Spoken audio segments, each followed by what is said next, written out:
Right here on ET now. Vijaya Bank is a company that we want to focus on. It delivered its Q4 numbers, and as with every other PSU bank or even private bank for that matter, the profits were impacted by high provisions. Although the NII growth was healthy, there was also strong advances growth. We'll discuss that and more with Mr. R.A. Narayanan, the MD and CEO of the bank, who joins us now on the show. Good afternoon, Mr. Narayanan. Thanks so much for joining us on ET now. Like I was saying, while NII growth has been healthy, we have seen profits just about flat due to higher provisions and also lower other income. So what led to this, and take us through the key highlights? The first thing is February 12th circular had an impact. We had a restructured accounts amounting to 11 accounts amounting to 1,800 crores, which was marked as NPA for current quarter, which had impact of higher provisioning, which definitely had an impact on the net profits also. As far as the operating profit is concerned, so far the Vijaya Bank has recorded 3,098 crores, which is the highest so far as far as the annual is concerned.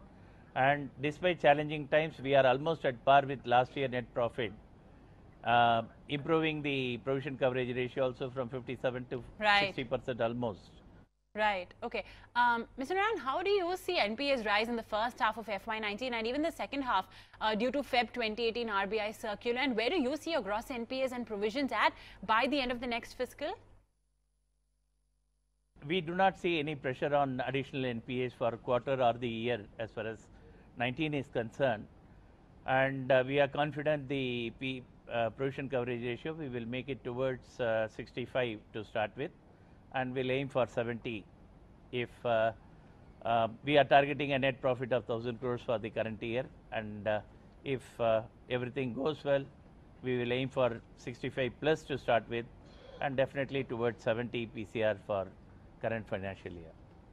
Okay, how much exposure do you have to the first and the second list of the NCLT that was released? How much provisions have been made, and what's the resolution that you're expecting in the NCLT list? In NCLT 1 and 2 accounts, we have totally 10 accounts all put together, and total exposure is 2,103 crores, and we have provided 1,300 crores so far. That means uncovered position is only roughly around 800 crores. We are seeing most of the cases in advanced stage.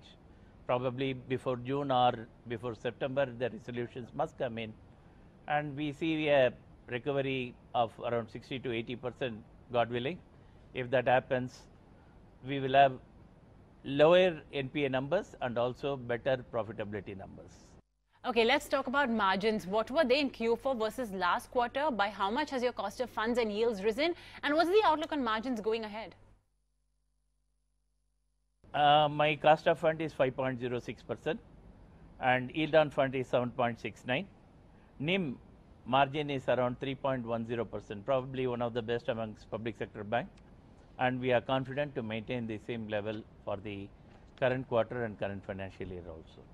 Okay, just moving away from numbers, the Karnataka manifesto by BJP includes a farm loan waiver for up to 1 lakh from nationalized banks, cooperatives. So what's the impact on your books given election year?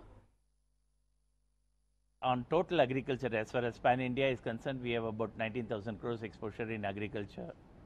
For Karnataka, it may be somewhere around close to 5,000 crores on agriculture exposures. But this waiver, it talks about loans up to 1 lakh rupees. And technically speaking, when waiver is there, the government will compensate whatever amount the bank is going to write off. So it is subsidized or paid by the respective government. So as far as it has happened earlier in Maharashtra and other states also, few other states. So this is not a big issue as far as... Right. Okay, Mr. Narayanan, completely out of time on this edition of the show. Thank you for tuning in, ladies and gentlemen. And of course, stay tuned. We have lots more news and updates coming up.